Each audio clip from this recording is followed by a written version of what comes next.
Welcome to Epithets, exploring the sacred titles of Hekate. Hey everyone, welcome to Epithets, the podcast where we explore the sacred titles of Hekate.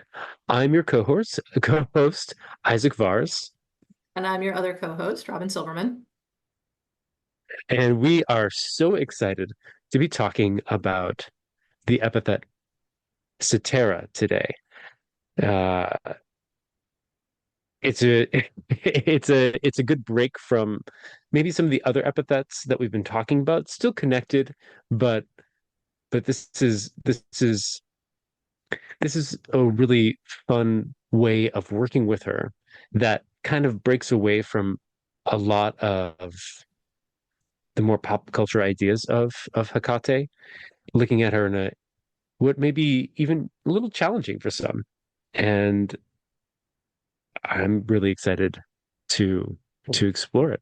So, Robin, we were talking about what the word Soteria means.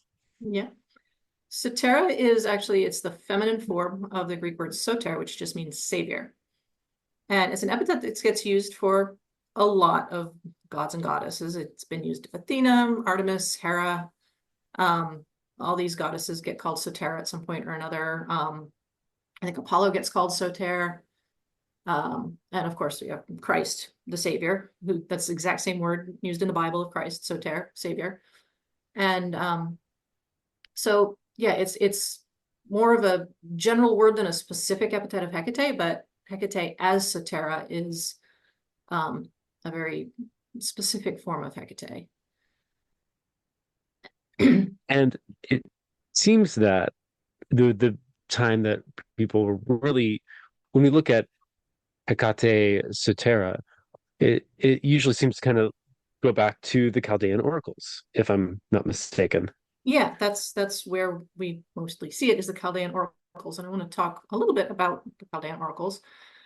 They're a series of, it was actually a long poem that was written by a fellow named Julian the Theurgist in the 2nd century CE. And unfortunately, most of it is lost to us. We have fragments and we have things other people said about the Chaldean Oracles, but unfortunately, a lot of it's very fragmentary. But the Chaldean Oracles were kind of central to Neoplatonic thought in late antiquity. And it's this long poem, and it describes this cosmology. And the cosmology of the Chaldean Oracles has this, the first father, right? The origin of the universe. And everything emanates from the first father. And from the first father, and the second father emanates from the first father. The second father is the one who created the world of matter, where we live now. And Hekate, Soteira, in the Chaldean Oracles is the world soul. She's an emanation of the first father. And she exists in the boundary between the spiritual realm and the physical realm. She mediates between the realms. Now, Chaldea, I just want to, a side quick about the name Chaldea. It's a region, but in the Greek, it's the Greek word for Babylon. They would have thought of it as the Babylonians, but at the time, it was probably more a word for magical practitioner, right? Chaldea was seen as a place where magical people came from. So when we talk about the Chaldeans, we're not necessarily talking about people from that region. We might be, we don't really know, but it may just have been a word for, someone who does magic. So in this cosmology where we have this realm of the material world created by the second father, it's called the sublunary realm, the realm beneath the moon. And Hekate is there to save us from the sublunary realm. That's the soter, when we say savior, what is she saving us from? She's saving us from being trapped in matter, being trapped in the material world. We're enslaved in the material world by nature and fate. Those are the two powers that get mentioned in the oracle. So we're enslaved in this realm, this realm beneath the moon, by nature and fate. The moon, the sublunary realm represents, as I said, everything beneath the moon. And there's this structure, this cosmology of the spheres, the planetary spheres. The moon is the lowest one. The moon is the one closest to us. But the planetary spheres are the realm of perfection. Nothing changes in the planetary realm. It's perfect, it's unchanging. The world of change is the world we live in. We exist in this reflected light of the moon, the reflected light of perfection in this imperfect world. And for the theurgist, for the practitioner who would have worked with this poem, their goal was to become free of matter, become perfect, throwing off the base aspects of the material world to become this being of pure intellect. How very Greek. Very Greek, yes. Well, very Neoplatonic too. They're Yes. seeking this sort of perfect transcendence. But the thing is, between the earth and the moon, there's monsters.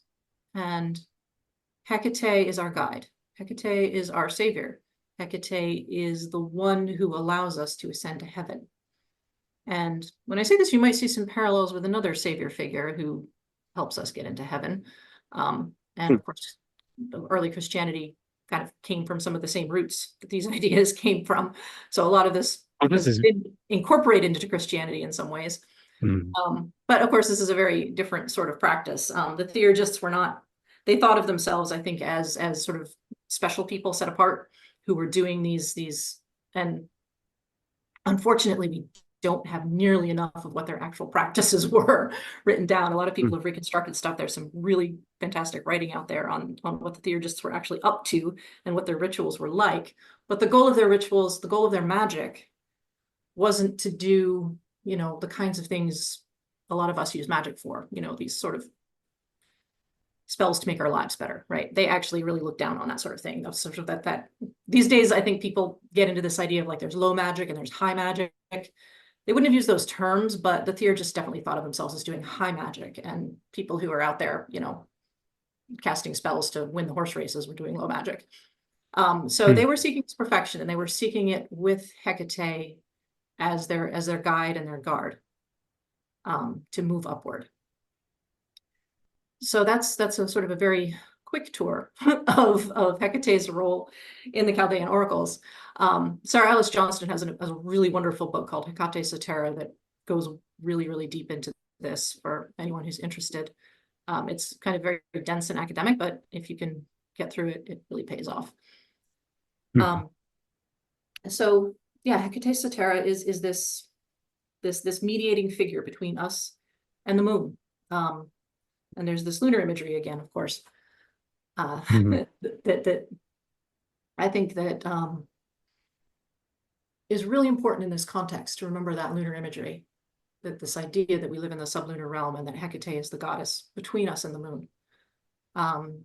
Because when we do talk about doing magic with the moon, I think there's a depth to that in part it comes from this idea that we live in the reflected light of the moon, the reflected light of perfection. So Hekate is a lunar goddess right there, right? Yeah, it's it is interesting, especially the Gnostic overlay there with the idea of like this demiurge, this second creator that's running the show that really is the thing that we want to break away from to get to this final perfection, but the thing that is mediating the realm of perfection or whatever divinity, or in the words of the Chaldean Oracle, the world of intellect, right? The world of clarity, then kind of being passed through Hekate as, what was it? They had these really weird descriptions of her where one hip was emanating, her left hip is emanating virtue, her right hip is emanating, oh my goodness, who should have written that down in my notes? That would have been me. But I think it was like potentially life itself, but don't quote me on that. But of course, I'm saying that on a podcast, so somebody's can quote me on that. But and that is mentioned specifically in the Chaldean Oracles, which is incredibly interesting, right? And yeah, doing a dive into a little bit of research, and it was really fascinating. One, in the fact, like you said, this is all secondhand for us. And the idea of using this, this practice was to help people kind of go through the seven spheres. It's very, one, it has that I'm not saying it's the same thing, but it has kind of that feel of the tree of life, going through the different the path working through the Sephiroths to get as close as one can to divinity. They were doing the same thing in this kind of planetary way with the seven traditional planets. Was it just seven spheres, or was it specific to the seven traditional planets? I don't know if I'm conflating that in my head just because I see, seven spheres, and I automatically go to the seven traditional planets of traditional astrology. But I might the be spheres would making be the spheres would be the planets. The spheres were okay. I'm not making an inappropriate no, jump. that's totally appropriate. And I Good. would also say that the Kabbalistic tree of life, the sort of the Hermetic version that we all probably know, Mhm. definitely has Neoplatonic roots as well. I mean, obviously the Right. Kabbalah is a whole other world, especially mystical medieval Jewish Kabbalah, which is amazing and so different from the Hermetic stuff that a lot of us have been exposed to. As I understand. But those people too were influenced by the Neoplatonists. So yeah, this is really the root of a lot of, I kind of want to say all of Western esotericism, but somebody's going to call me on that. Most of Western esotericism comes from this Neoplatonic root, and Neoplatonism was deeply, deeply influenced by the Chaldean Oracles. Mhm. That's super cool. And it's super cool to think about how all these roots go back to this very, again, Hekate as this very important central figure Yeah, to to moving between the world of material, the world of being, in that structure and belief, the idea of being stuck in fate and nature, yeah, and moving and ascending through asceticism into something bigger, which uh, it's an interesting. It's interesting to use Hekate in that role when she yeah. also has all these other very naturey things, and like connection to plants and connection to, I mean, like she's your gal for this low witchcraft, right? Exactly, But exactly. And that's yeah, that's one of the, I think, really cool things here that we have here is that I do think that as somebody who, to me, this is not academic, this is not scholarly. Hecate is a being, and I think that her action in the root of all these different esoteric traditions, even ones where her name is never mentioned or even remembered, that her influence mhm, there is deliberate on her part. She planted some seeds, and those seeds grew into all kinds of things because Hecate wants us to do magic. mhm. Well, the seeds and the connection are also really, really interesting, aren't they? Because we have the all the different, I guess, the different kind of where things kind of abut and meld together. Yeah. We were talking a little bit about the Nag Hammadi library before this, and the poem "The Thunder Perfect Mind," which I listened to, and it's supposed to be Sophia, as you said. This is from a Christian library, but you listen to this poem, and there's so many bits of it to me that are so very Hecatean and Yeah. liminal, and so it's like, okay, this is interesting because there's this crossover, right? There's this. It feels, and I'm not saying that it definitely is historically informed one by the other. I don't know that. I'm talking about feelings, not facts at this second. Uh, that there's a connection. So I don't know. It's funny because around this time is when there were all these different things were changing in the time of the Chaldean oracles. This is what I think it was fourth century AD. The origin is probably second century, but then of course Okay. it continued to be influential for a long time after that. But origin was around second century, so people think. Oh, okay. So that's great. I mean that is older than a lot of, and then there's the, you know, 3rd century, 4th century, like, you know, you have all these different, like, different sects growing, different sects of Christianity and other, all these other different, it's like all these different religions kind of, and weird ideas, or I don't know if weird is, some of them were weird, so I will use weird, uh, Mm. different ideas of how the universe works and how we should interact with each other, interact with the gods or God or whatever. And it was such a interesting and diverse time, I feel like, that those few chunks of centuries. Yeah, there was just, Uh, that was just, it was just the most amazing stew where so much was going on that still runs our lives today. I mean, that's how we got the PGM, Yeah, you know, yeah, because the PGM is like, is totally this weird, it is a weird stew in and of itself. yeah. And it's a product That, of this, it's a product of the same world, these same influences that all came together. And I actually see a lot of parallels between what went on in that time period and where we're at now, with all these different syncretisms and these different cults rising and falling. And you've got this world where everybody's mixing everything up and all kinds of new stuff is coming out. And I feel like we're kind of going through that same kind of flowering right now, where there's just so much new and different and weird coming out in spirituality and in philosophy and in, you know, all over. And a lot of this stuff will be forgotten, just like a lot of the stuff from 2nd, 3rd, 4th century was forgotten. But there's some stuff that's going to come out of this that's going to last for, you know, 2000 years, just like this did. or, you know, maybe more, who knows? We'll Or maybe see. more. Yeah. Well, yeah. Well, we'll see what we're doing as a species Yeah. around Yeah. then. If But our species makes it another 2000 years, I think we'll uh remember things we did now for good or ill. mm, uh yeah. But and that is another great way to tie back into the idea of Hekate as Soteira. We had talked a little bit about how some of the, you know, some of the epithets kind of feed into each other.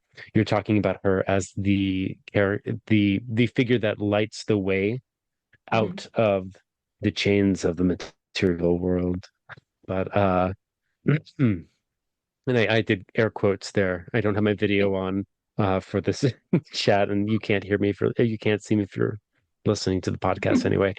Uh, as you can see, I don't fall on that side of things quite necessarily, but um, her using her light as phosphorus or being a guide, um, you know, in her propylaea, the one that guides us to, in this case, ascension, I guess, and to freeing ourselves from that which holds us back. Oh, and then freeing us, that's a whole, you know, that can even tie back into Cleidochus, that can Azostus, all these different, which, you know, when you start kind of unpacking all this, you can see why she'd be a great candidate for being Soteira of the cosmology of the Chaldean Oracles. But you know, she is being the one that shows the way, that frees us from her bonds, that is a light in the dark. There's all of these different elements that tie into her as Mhm. Soteira, the one that lifts us up. And whether we're looking at Hekate Soteira in a Chaldean oracle way or in a bigger way, looking to her as somebody who can lift us up out of our own mire of whatever we're in the moment, or the guiding light when we don't have, guiding light of hope when we need hope, going for, Mhm. you know, going to look at how we as humans seem to kind of make a muck of things, both personally and in the larger world picture. uh, Looking to her as this guide to help us, to help lift us up out of the mess that we've created so we can start the work in cleaning up our own mess. uh, Yeah. Yeah, I want to kind of loop back to something I think you hinted at, which is that, you know, we aren't theurgists. We aren't here seeking perfection, transcendence, you know. Well, I mean, some people maybe are, but I certainly am not, and I don't think you are either, Isaac. And the mm, idea of nature as a prison and fate as a, you know, slave master is not how, it's not how we live. You know, it's not how we think. Nature and fate are our allies, right? That's as witches. As witches, nature and fate are our two main allies. Nature and fate are our friends. And so when I personally, in my own practice, think of Hekate as Soteira, I don't think about, getting her help to transcend the material. I think about getting her help to have these allies, right? The ally of nature. That's why we have, you talked about working with plants and, the world that we live in, the material world that we live in, as well as fate. As witches, what we do, right, is befriend fate. What we do is we bend fate. And we don't do it in this sort of hostile way. We do it, we do it through our own magic, which, our own low magic or any of that sort of thing. That's why Hekate is still the goddess of, the night witch at the crossroads. She's still the goddess of the witch who's casting spells on her neighbor. She's still that goddess because she is that mediating influence that allows us to have nature and fate as our friend rather than our jailers. I mean, the material realm, it can be a prison or it can be a playground, and which that is depends on who you work with and what you do. And so by making allies of nature and fate, that's how we become witches. So Hekate Soteira is that aspect of Hekate that guides us there, that guides us to making friends with nature and fate. Yeah. And I also really appreciate the idea of her as this kind of mediator between power and divinity, or this unknowable sea of bigness, right? Yeah. That we may not easily connect to on our own, but she is that intermediary. It goes back to her as this liminal aspect, this person who is both, here in our world and very present in the here and now, but also has one foot in the stream of creation, the stream of life, the divine aspect of that flows, that the world encapsulates, the mediator between the divine breath coming and being and filling the form of the world to enliven it, to make it the magical place that it is. Yeah. And also that is kind of the archetype of the witch, isn't it? Where, I mean, even if you are just, your idea of witchcraft is something that's down and dirty and like, I use it to win the horse races, which there's nothing wrong with. You still have a foot in something bigger than you. It's that idea of understanding fate, understanding nature, and understanding the connectedness of the world around you. And that is a big mystical thing in and of itself. And that is kind of what both nature and fate are, these strings of connection.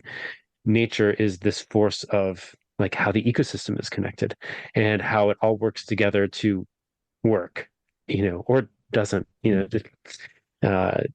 nature's always finding its balance, and sometimes in a really brutal way, and sometimes in a really lovely way. And it's kind of the same idea with fate. It's all of these points of connection, or all these roads, or all these strings that need to be woven together or are woven together and meet at crossroads. And we're going back into metaphor there, I know, but metaphor that is, again, very Hecatean and goes back to why the idea of Hekate Soteira is very lovely. This person that illuminates, that can help us ascend above our situation. However we look at that, for theurgists, like you said, rising through the spheres. For us who are, like you said, not theurgists, but have our own kind of practice. There's that lifting up and helping us become more liminal, more like her in our own way, or like us, but in a Hecatean way, bigger than us, if that makes sense. Yeah, she allows us to become allies with the things that other people get enslaved by. Yeah, yeah. And that's that saving. Like, instead of rescuing you from the bonds and seeing the bonds not as bonds, but as allies, Yeah, or something that can be used to better yourself or your position or whatever. yeah. I mean, the ghosts, the dead, the monsters of the moon, the fairies, all these liminal beings are terrifying. They're dangerous. And most people are very sensibly terrified of them. But as witches, we're not. As witches, we see these Mm, maybe not necessarily as friends, maybe some of them, but at least as allies, at least as yeah, those we can work with. And absolutely. Hekate is Absolutely. the one who enables that. Hekate is the one who is our savior from this enslavement. I want to kind of bring this back a little bit to the idea of her being the guide to the seven spheres. Hmm. And it kind of put this idea in my head, right?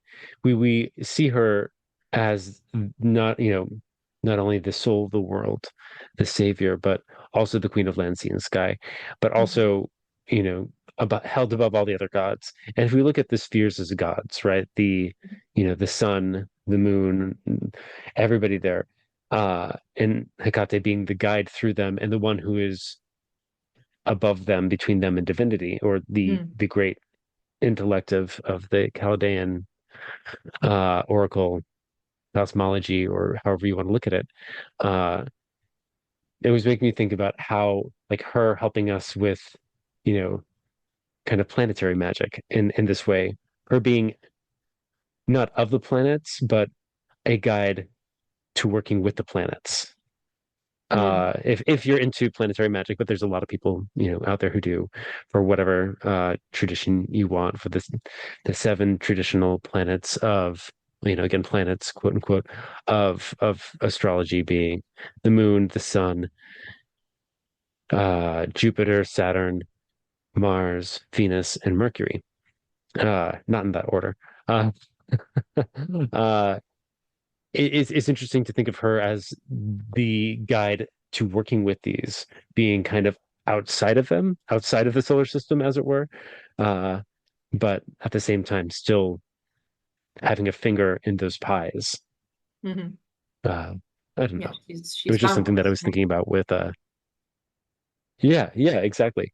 So that kind of ties into working with Soteira magically, unless there's something historically that you wanted to hit on outside of that.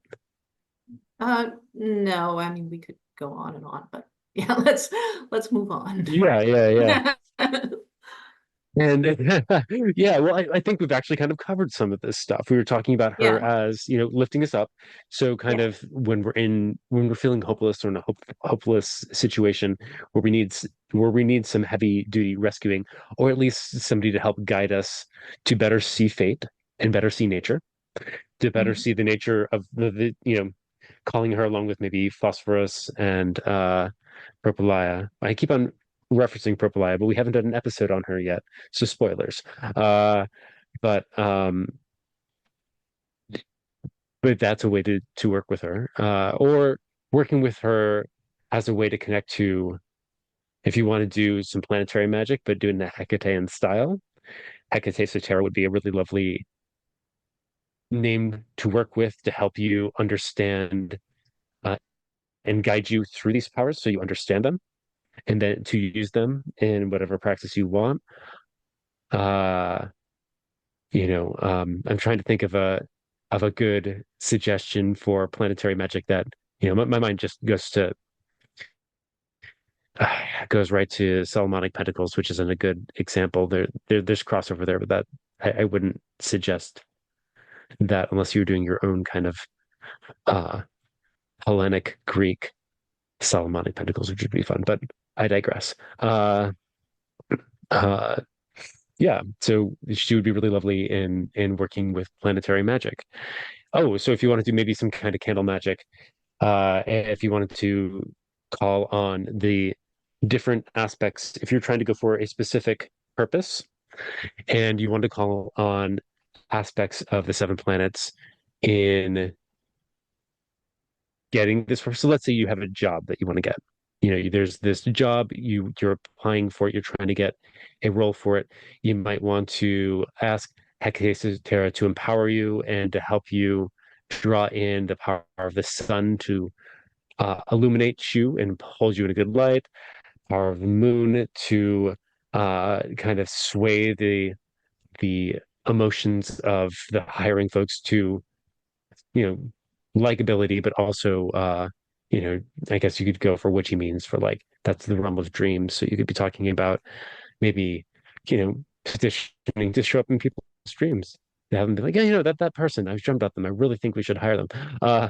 Mercury, communication, Venus being seen, likable, uh, Mars being seen as strong, good for that position.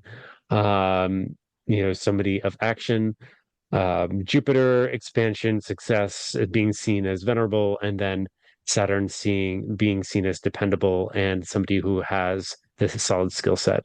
I guess I'm kind of going more off on planetary magic now, but doing a handle for each color of the planets all around this central white candle to represent Hekate, carving in the sigil for her, or maybe even Hekate Soteira, and petitioning her to help you connect to these powers and draw in the powers of the seven spheres.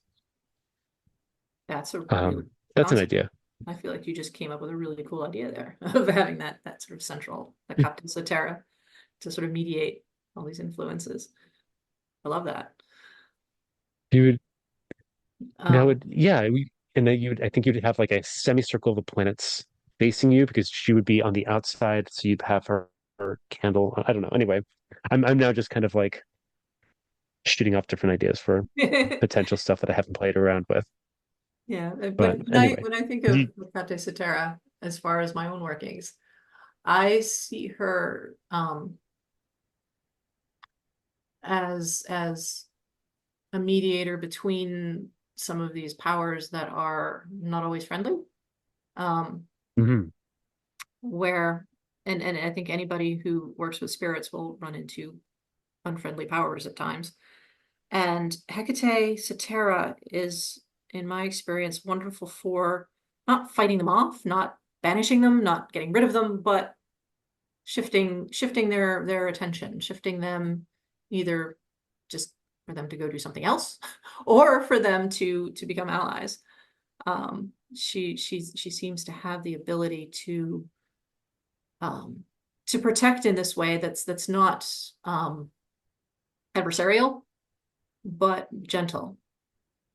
Where mhm, maybe if you don't want to banish something, maybe you don't want to, maybe you've got, some icky thing hanging around your house or whatever, but for whatever reason you don't want to banish it, she can help make it soft. She can help make it mhm, something.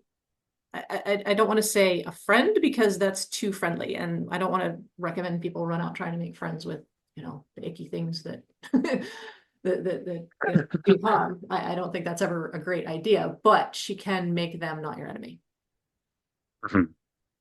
and that it can be incredibly helpful. Better the relationship and make them less adversarial towards you.